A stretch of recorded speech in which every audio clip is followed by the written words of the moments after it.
Kaixo eta ongi etorri gaurko saiora. Gaur gurekin ohiko kolaboratzaile Javier Mangado dugu.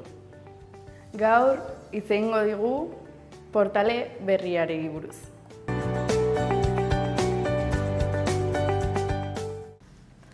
Kaixo, ongi etorri.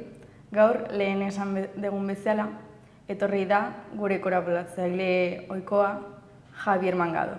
Kaixo, Javier. Kaixo, egunon. Zer moduz? Ongi, Sanfermina pasata, ja, lasaiago, behintzat. Beno, nahi dezunean, portal berriari buruz hitz egingo dugu. Hori da, gaur hasiko gara pixka bat, edo berreskuratuko dugu pixka bat, zera ohiko gaiak, Iruñeko historiari buruz, eta hola. Eta orduan, gaurko izgai izango da portale berria. Portale berria, gehienok dakigunon dagoen eta nolakoa den eta hola, baina kokatzeko pixka bat takonera inguruan dago, berria da, guretzat ez da berria, baina berritua dago, ez da lehengo portala. Horatu behar dugu, zera Iruñan 6 portale zirela, garai batean, zera sartu eta hirian sartu eta atera alizateko. Eta orduan hau zen bat, guztien artean berriena ere bai, bazen, baina 16. mendekoa zen. Kontua da, ezen nagusinetakoa, beste batzuk nagusiagoak ziren. Hau zen zulo bat, harresian zulo bat, besterik gabe. Gurdiak eta ganaduak eta jendea pasatu alizateko. Gaur egun dotoreago ikusten dugu, baditu bidorre, ez zera ertzeetan, muturretan, eta handia da, pentsatu behar dugu lehengo portala zela, eta goiko pasabidea ere bai, zela gutxi gora bera bi erenetan kokatua. Hau da, eren bat altuagoa da gaur egun, eta zabalago eta dotoreago ere bai, ez? Bere garaian, eta ez apaindua, ez zegoen apainduta. Pentsatu behar dugu adibidez, San Nikolas portalea, gaur egun takoneran beste muturrean dagoena, nola dagoen apainduta, ez portale dotorea da. Hau zen zulo bat besterik gabe, sartu eta ateralizateko eta listo. Izena jarri zioten Santa Engrazia portalea, portale berria gainera, Santa Engrazia portale berria. Zergatik Santa Engrazia konbentua behian zegoelako. Gaur egun ezera Oblataz inguru horretan bazegoen konbentu hori. Esan behar da, ezera Iruñetik kanpo konbentu asko zirela, sakabanatuak hiritik kanpo. Baina ezera Iruña hiri gotortua bihurtu zutenean, batez ere konkistaren ondoren, orduan ezera harresien inguru guztiak, kanpoaldera eta batzutan barrualdera ere bai, libre esan behar ziren, ezera esaiari ez emateko aukera babesteko. Dena libre, eraikini gabe eta arboli gabe adibidez, eta dena begibistan izateko. Eta orduan, komentu asko kendu zituzten, haien artean Santa Engrazia. Orduan, Santa Engrazia geratu da termino izena bezala, Santa Engrazia ingurua, baina ja ez dago komenturik. Eta hortik hartu zuen ere bai portale honek bere izena, ez? Printzipioz, toki hori, zonalde hori ezen arriskutsua eraso bat jasotzeko. Pentsatuz, eraso guziak etorrelik ezkela, ezera Frantzia aldetik, Europa aldetik eta Frantzia aldetik, beraz, iparraldetik. Eta hau, hegoalde mendebaldean dago, ez? Orduan, ez zegoen oso babestua, ez besteak bezala, baina hortik bai jaso zuen eraso fuerte bat, potente bat, eta geratu zen erabat suntsituta portalea. Zan zen, 1823an, 19. mendean, duela ja 2 mende,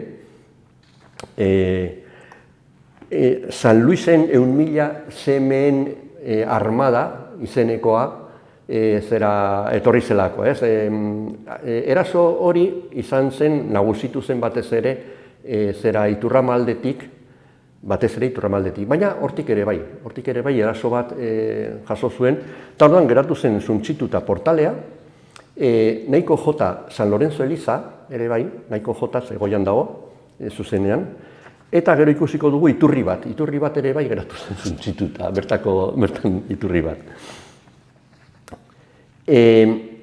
Kanpoaldetik ez zegoen deus, logiko, baina barrualdetik baziren bi etxola, bata zaintza etxola, guardia etxola, han zera zaindariak babesteko, soldaduak egoteko, eta Ariel etxola zen zergak zera ondaintzeko.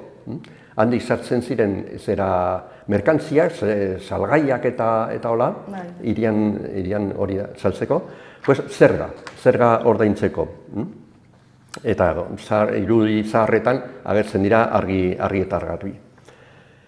Portale hori dago, pentsatu behar dugu, edo gogoratu behar dugu, Iruña dela meseta bat, ez? Hori da. Orduan, portale hori ez dago mesetaren ertzean, baizik eta behian, beherago, ez? Orduan, portaletik irira, bada goiti bat, ez? Ja, komentatu dugu, beste batzuetan komentatu dugu, meseta, Iruñeko meseta dela zera azpikoa, dela zera erripa, hemen esaten den zera arroka, arkaitz impermeable bat, eta orduan, eta gainean, 10 metro gutxi gora bera, gainetik bada lurra, ez? Baina euriko ura iragazten da, goiko 10 metro horietatik, baina zera arroka arkaitzaren gainean geratzen da ezin pasatu.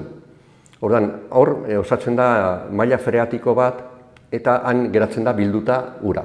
Eta ur hori ateratzen da beti ertzeetatik. Orduan, Iruñeko mesetako ertzeetan beti izan dira, eta badaude oraindikan, iturriak. Orduan, hau, ja, maldan behiti zegoen, portale inguru horretan, eta, ja, hor agertzen zen ura. Bai alde batetik, bai bestetik, bi aldetatik. Eta orduan, bi iturri ziren. Bata, Lehoiaren iturria, nahiko importantea izan zen. Nahiko erabilia. Beste gauza batzuen artean, zera ur sendatzailea zelako, edo nolabait ospe hori zeukan, sendagaia zelako ur hori. Ur hori etortzen zen, urbidea zen Iturramatik. Iturramaldeko maila freatikoa hortik ateratzen zen. Esan bezala, 1823an suntsitu zuten, bombardaketa ura zela eta. Baina, hiriak erabaki zuen, udalak, erabaki zuen berregitea, ze oso erabilia zen, ez? Erron, berregin zuten eta nahiko dotore. Jarri zioten olako lehoi baten itxura, armarri, olako zera irudi bat, horregatik Lehoiaren iturria, la fuente del león deitzen zen, hori da. Eta aldaparen erdian zegoen, ez portalaren parean, baizik eta aldaparen erdian. Zer gertatu zen?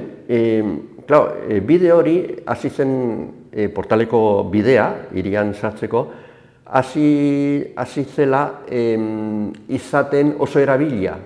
Eta orduan trafiko gero eta handiago izan zen. Lehen gurdia bakarri, baina gero ja autoak eta hola.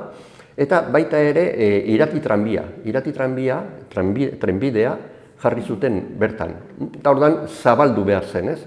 Eta orduan horregatik lehengo portale ura azkenean bota zuten, jarri zuten pasarela bat, Arresiaren gainean, olako pasarela bat, handiago, zabalago egiteko. Hori da gaur daukaguna, ez? Ez, aurreko bat, beste aurreko bat. Hori izan zen, aurreko mendean, baina oso hasieran. Horan zen pasarela, besterik gabe. Eta, iturri hori kendu zuten.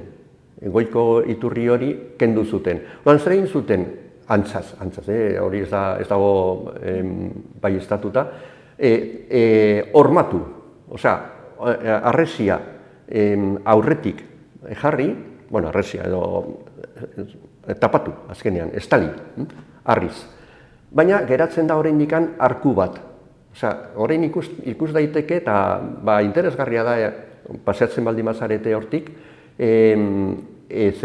maldan behinti hartzean, joatean portale aldera, San Lorenzo elizatik portaleraino, erdian edo takonera aldetikan badago oraindik arkua, aztarna, harresian eta ikusten da.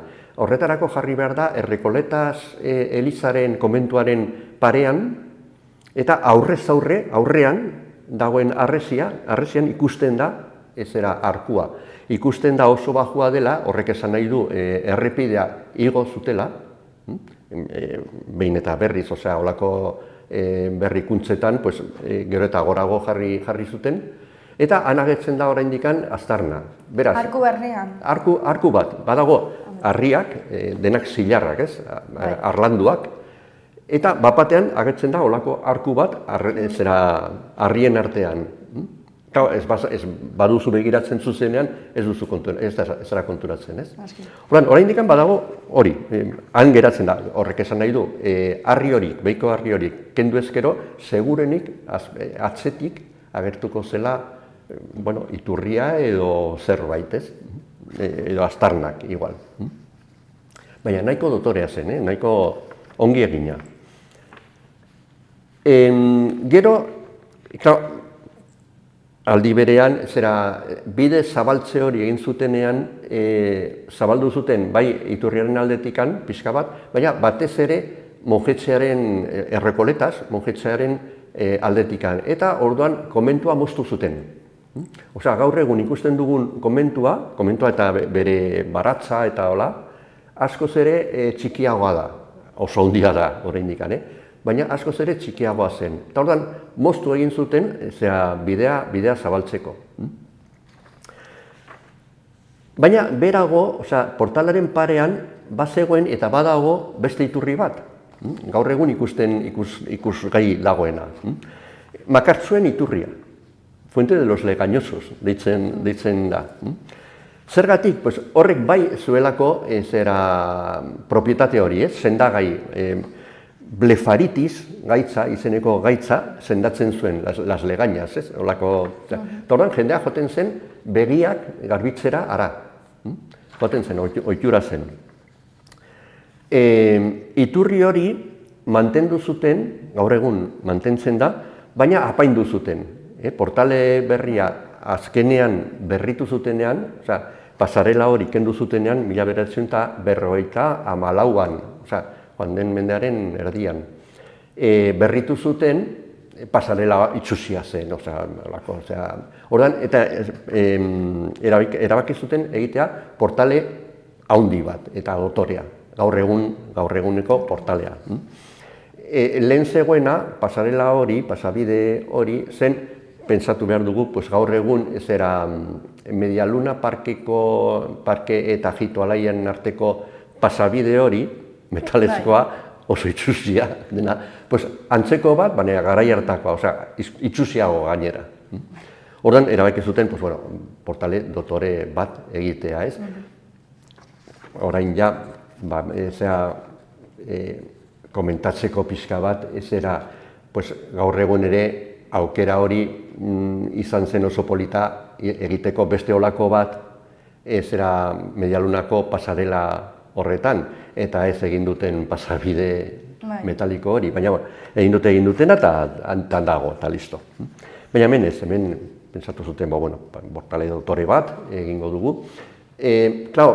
Berregintza horren barruan, portala eta bidea eta hori guzia berritzeko, orduan ez eran, eta zabaltze eta horren ondorioz, orduan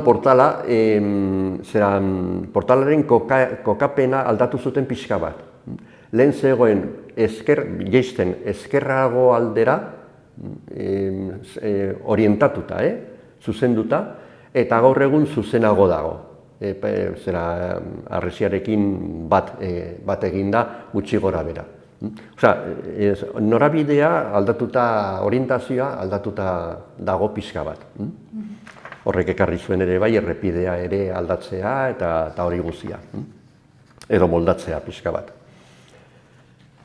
Gero, komentatu, zergatik, komentatzeko ere bai, zergatik ur hori zen sendagaia eta bestea ez hainbeste, ospea zuen, baina ez hainbeste. Eta honek bai, benetako ospea dauka, zeukan batez ere ez. Bueno, dirudienez, urrama zen berdina, jatorria zen bestearena ere bai, iturrama aldekoa ez. Baina bidea zen luzeago, ematen zuen bide luzeago, Lehoiaren iturriarena baino luzeago, eta dirudienez azpitik, omen da olako edo arroka edo arkaitz edo zonalde bat sulfurosoa, sulfurokin. Sulfuro hori disolbatzen zuen, pixka bat, eta horregatik makarrak sendatzen zituen. Dirudienez, baina ez dago oso frogatuta. Eta gainera, gaur egun ezin da konprobatu, ezin da baieztatu, ze urbidea desagertu zen, desagerrerazi zuten, eta orain ateratzen den ura da ur orokorra, urbide orokorretik hartua. Beraz, artetatik ekarria edo eugitik ekarria. Orduan ja, propietate hori desagertu da. Pena bat da. Pena da, bai. Toki askotan dagoelako ur sulfurosoak, sulfurodunak, ni goratzen du nire herriendoan badagoela bat, eta beti esaten da la fuente del Batueko. Eta hemen izen hori oso propio, oso guretarra da, nolabait esateko, Batueko, zergatik usaina, kiratsa, zelako arraultz ustelen kiratsa, sulfuroarena. Eta hala ere jendea hartzen zuen, edaten zuen, ona zelako, sulfuroa zuelako. Baina, eta hemen ere bai, iturri honetan ere bai. Iturri hori aldatu zuten, berritu zuten, erabat, eta orain oso dotore dago, eskailera batzuetatik igotzeko, Oko Ama Birjinaren plazaraino, eta oso txoko polita da, oso interesgarria. Lehen zen iturria eta kito. Gero, pixka gauza batzuk gehiago komentatzeko, bide horretatik, sarbide horretatik, etortzen zen, bere momentuan, 19. mendean eta, Sarasate musikaria, bilbolin jolea, urtero etortzen zen Iruñera San Ferminetan, San Ferminetarako, ez? Eta, ja, oso famatua zenez, eta hola, bai, trenez etortzen zen, geltokiraino, eta geltokitik,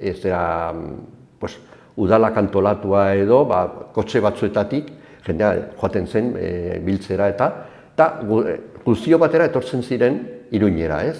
Eta orduan jendea ateratzen zen bide hartara, Portale Berriraino, txalokatzera eta harrera ematera, eta hola, eta tipoa agurtuz, eta zen oso, ez egoen San Ferminetako programan sartua, baina zen oso ekintza herrikoia eta ezaguna, eta beti egiten zen gauza bera. Gero, esan behar da, Sarasate ere bai, Iruña tar hartzen zuela bere burua, orduan La Perla hotelean hartzen zuen ostatu, eta orduan beti ematen zuen kontzertu txiki bat La Perlako balkoi batetik, eta jendea biltzen zen Gazteluko plazan inguruan kontzertua entzuteko eta hori guztia. Oso zezenzalea zen ere bai, orduan joaten zen zezenketetara, han agurtzen zuen jendeak eta hori guzia. Bazen oso movida bitxia, gure partetikan, gure garaitik ikusita, nahiko bitxia gaur egun, harrigarria pixka bat, ez? Baina oso herrikoia zen. Orduan, toki horretan biltzen zen jendea, agurra ematera. Gero ere bai, komentatu, beheraxeago, arresitik kanpo, portaletik kanpo, pentsatu behar dugu, arresiak ez ziren defendatzeko, ez? Orduan, baina hormak dira, azkenean. Orduan, oso aproposak apaintzeko, ez? Orduan, nola apaintzen ziren? Batez ere, erregeordeek edo jende nagusiak bere armarriak kokatzeko. Eta orduan, hasiera batean, armarriak ongi ikusteko eta kanpotik ikusteko, kanpoaldean jartzen ziren. Baina, erasoen beldurrez, orain suntzitzen ziren, lehentabizikoak suntzitzen ziren, orain jartzen zituzten barruan. Hemen ere bai, bazegoen, baina, eta gaur egun badago bat, geratzen da, armarri bat, kanpoaldean gainera. Portalaren aldean badago tunel txiki bat, jendea pasatzeko. Orduan, tunel hori pasata, kanpoaldera, goian badago armarri bat. Eta armarri hori ez da jatorrizkoa. Lehen komentatu dugu 6 portale zirela, Iruña osoan, gehiena suntsituta daude, edo deseginak edo iaia deseginak, Frantziako portalea izan ezik, hori mantentzen da, eta nagertzen dira ere bai armarriak, ez? Eta beste bat izan zen Erretxapeako portala. Erretxapeako portalea ere bai kendu zuten, tamaliz, oraindik mantendu ahal izan zen, baina kendu zen. Eta han zegoen armarria portale berrian jarri zuten, eta gaur egun ikusten dugun armarria da Erretxapeako portalekoa, lehengo Erretxapeako portalekoa. Orduan, pasatzekotan, begiratzeko pixka bat gora, eta, begira, hau zen, Erretxapeako portaleko armarria. Eta gero komentatu dugu ere bai, handik pasatzen zela Irati tranbia, geltokitik irira egiteko zerbitzua, tranbia bezala, ez? Eta orduan, enpresak trenbidea jartzeko, udalarekin adostatzeko eta jarri zuen baldintza bat, eta bazen iturria kentzea, hango iturria kentzea, azkenean ezen kendu ez. Baina tranbia zen elektrikoa. Orduan, elektrizitatea jasotzeko behar ziren transformadoreak. Pentsatu behar dugu Irati enpresak zeukala bakarri tranbia, baizik eta beste gauza asko egiten zituela, eta haien artean elektrizitatea sortu. Bai tranbiarako, baina baita ere, nola egin zituzten hori beste kontu bat izango da beste baterako, ez? Baina egin zituzten azpiegiturak infraestruktura potenteak, urtegiak eta bidean, elektrizitatea sortzeko. Eta horren, sortzen zuen elektrizitatea nahikotxo, ez? Eta saltzeko ere bai. Orduan, Iruña hiriko zerbitzu elektriko osoa ematen zuen Irati enpresak. Osea, nahiko potentea zen, ez? Baina, klaro, garraio, elektrizitatea garraiatzeko, merkeena da tensio altuz garraiatzea. Baina arriskutsua da hiriaren barruan. Eta hori pentsatzen zen garai batean. Gaur egun hori guztia aldatu da, fisika aldetikan eta teknologia aldetikan aldatu da. Baina orain jeitsi behar zen, tensioa jeitsi behar zen. Horregatik, hiri guztietan, kanpoaldean, inguruan, baziren transformadoreak. Horako transformadore bat zegoen bertan.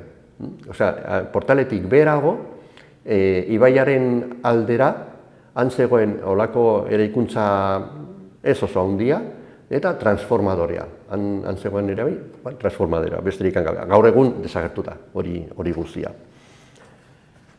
Eta kanpoaldean ere bai, komentatzeko beste gauza bat, bazegoela, Arresitik kanpo, beste, auzo bat, eraiki zen kanpoan, Zurrategi auzoa. Gaur egun, erderaz esaten genuen, esaten dugu, barrio de las tenerías, barrio de curtidores. Barrio de curtidores, zonalde horri, deitzen da gaur egun ere bai, zera barrio de curtidores. Nik, Martinena, Juan Jose Martinena historialariarekin mintzatuz eta komentatuz eta beti esaten di, berak, no, eso no se puede llamar barrio de curtidores, eso se tiene que llamar barrio de tenerías, porque gure hizkuntzan, gure hizkeran, erderaz, hemengo hizkeran, el lenguaje de la cuenca es el barrio, se llaman tenerías, no curtidores. Curtidores es cosa de Madrid eta tal, esaten dit, ez? Curioso. Orduan, auzo oso bat zen, eta zergatik Harresitik kanpo? Pues hori, larrua, lantzeko eta erabiltzen ziren produktu kimikoak oso usain txarrekoak ziren, kiratsak botatzen zuten. Orduan, hiritik kanpo egon behar ziren beti, ez? Eta orduan jarri zuten han, erreka ondoan, ibaiaren ondoan, ze ura behar zuten ere bai. Eta azkenean ja hori desagertu zen, utzi zen, ekintza hori utzi zen, baina etxeak oraindik badaude. Eta orduan badago bide txiki bat, Portaletik kanpo, geltoki aldera joan ordez, Erretxape aldera hartzen baldin badugu beste aldapa hori, orduan han badago bidezka bat ibaiaren aldera, eta han sartzen baldin bazara oso toki bildua eta txoko iluna eta hola, tan agertzen dira hondarrak eta etxe suntzituak eta landareek jandaia eta oso toki romantiko puntu bat duena, ez? Eta oraindik mantentzen da. Baina mantendu zen nahiko, ez bere eraginean, bere ekintzetan, aldatuta pixka bat, mantendu zen 20. mendera arte nahiko aurreratua gainera. Halako batean jarri zutenan, ibaia ondoan dagoenez, eta toki hori nahiko, ez da oso sakona, baina badu sakontasun nahikotxo, txalupak ibiltzeko, ez? Eta horren jarri zuten olako etxe batean, moldatu zuten olako klub edo zerbitzu antzeko bat txalupetan, kolorezko txalupak gainera, bakoitzak bere koloreak zuen, paseoak emateko, Arga ibaian, eta esaten zen La Venezia, esaten zitzaion La Venezia. Eta horren jendea joaten zenan, txalupa bat alokatu eta paseo bat eman, Arga ibaian goitita beiti, eta hori ere galdu da, tamalez, lastima da, baina pena da, baina galdu da. Horako nahiko kutsue romantiko zuen ere bai. Eta izan da guzia, ez dakit, gutxi gora bera ingurua komentatzeko eta hola. Oso polita guztia. Bai, eskerrik asko. Eta eskerrik asko, hemen egoteagatik. Zuei.